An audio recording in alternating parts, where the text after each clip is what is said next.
मंडळी, हे आहे रत्नागिरी जयगड जवळील कराटेश्वराचं मंदिर. याचा ब्लॉग मी केला आहे, लिंक डिस्क्रिप्शनमध्ये देतेच.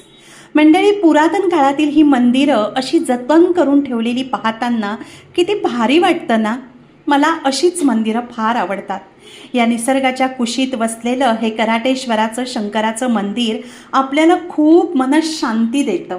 इथे आलेली प्रत्येक व्यक्ती या मंदिराच्या आणि या निसर्गाच्या प्रेमातच पडणार याची खात्री आहे. बऱ्याच व्यक्तींचं हे कुलदैवत आहे आणि खूप लांबून लांबून इथे लोक येतात. मंदिराचं आणि हे सभोवतालचं बांधकाम कित्येक वर्षापासूनचं आहे हे सहज कळून येतं. मंडळी, मंदिराच्या इथूनच पायऱ्या आहेत आणि खाली अथांग समुद्र आहे. इथून सर्व सृष्टी न्याहाळताना मनाला अपार आनंद वाटतो. समोर एवढा खारट समुद्र असताना सुद्धा बाजूलाच असलेल्या गोमुखामधून गोड पाणी येतं. आहे ना निसर्गाची किमया. रत्नागिरी जयगड परिसरामध्ये कधी आलात तर कराटेश्वर मंदिराला नक्की भेट द्या. थँक्यू.